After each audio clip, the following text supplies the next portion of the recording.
Welcome to மலை recipe. இன்றைக்கி நம்ம பார்க்க போகிறது மத்தி மீன் குழம்பு. மத்தி மீன் நல்லா கழுவி மஞ்சத்தூள்லாம் போட்டு கழுவி வச்சுருக்கோம்.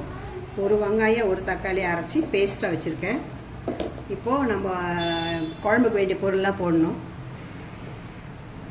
தக்காளி பேஸ்ட்டில் வெங்காய தக்காளி பேஸ்ட்டில் வந்து ஒரு கொஞ்சம் மஞ்சத்தூள், 3 கரண்டி மிளகாத்தூள் போடணும்.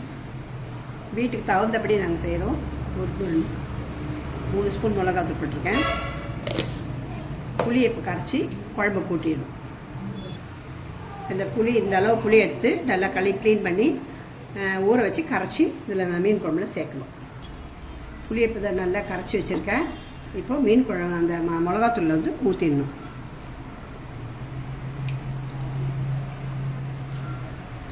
புளியிலே கொஞ்சம் உப்பு போட்டுரும், வேண்டி உப்பு போட்டு கரைச்சிடணும்.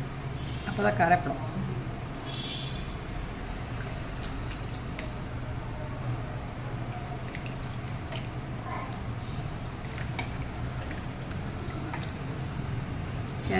எண்ணெய் போட்டு கடுகு வெந்தயம் போடும்போது நாங்கள் மீன் குழம்புல எப்போது 2-3 கத்திரிக்காய் போடுவோம். அது டேஸ்ட்டாக இருக்கும். நாங்கள் கத்திரிக்காய் போடுறோம்.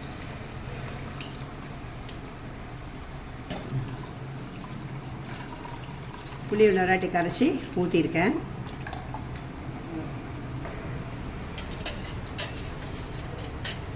அந்த பாத்திரம் வச்சுருக்குறோம். இதில் வந்து 3 கரண்டி எண்ணெய் ஊற்றுறோம். மீன் குழம்பு கொஞ்சம் எண்ணெய் அதிகமாக இருந்தால் தான் நல்லாயிருக்கும் டேஸ்ட்டாக.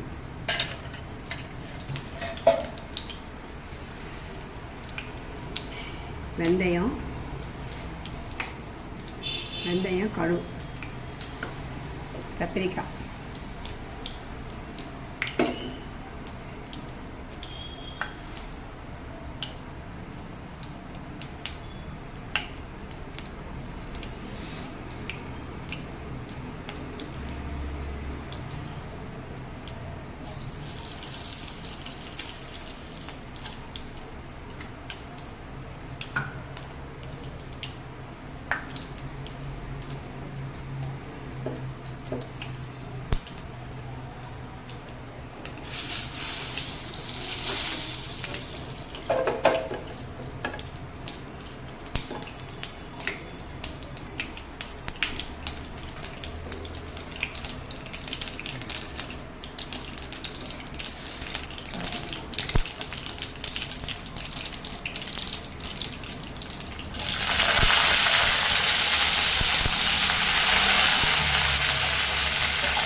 கத்திரிக்காய் நல்லா எண்ணெயிலே வதக்கிட்டு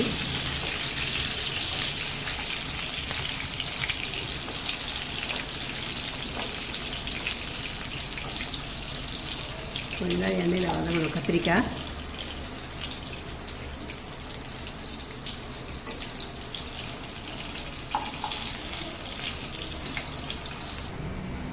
கொஞ்சம் எண்ணெயில் வதங்கின உடனே கரைச்சி வச்ச புளி, வெங்காய தக்காளி நல்லா அரைச்சி வச்சு புளியை கரைச்சி வச்சுருக்கோம். மிளகாத்தூள்லாம் மஞ்சத்தூள்லாம் போட்டிருக்கோம். அந்த கரைச்சியில் வந்து அந்த குழம்புல ஊற்றிடுவோம்.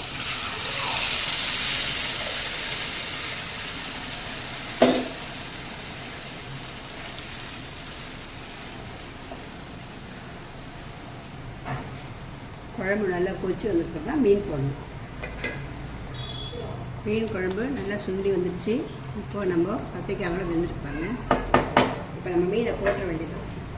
மீன் நல்லா கழுவி மஞ்சள் போட்டு கழுவி நெக்ஸ்ட் லைட்டாக கட் பண்ணிடணும். நடுவில் கட் பண்ணியிருக்கேன். இப்போ மீனை போட்டுட்டு ஒரு கொதியில் தான் இறக்கணும்.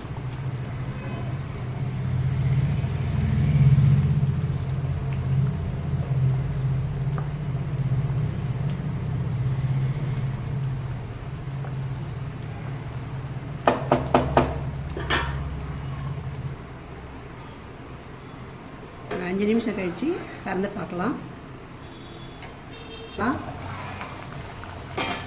கரண்டிலாம் வச்சு கலரவே கூடாது. இந்த மாதிரி பிடி இருந்தால் போட்டு இப்படி கலரி பாருங்கள். ஒரு நல்ல ஒரு கொதி குழம்பு நல்லா 2-3 கொதி வந்துச்சு. இப்போ மீன் குழம்பு ஆஃப் பண்ணிடலாம். மீன் குழம்பு டேஸ்ட் பண்ணி பாருங்கள். சாப்பிட்டு பார்த்து நல்லா இருந்ததுன்னா லைக் பண்ணுங்கள், ஷேர் பண்ணுங்கள், சப்ஸ்கிரைப் பண்ணுங்கள். தேங்க்யூ.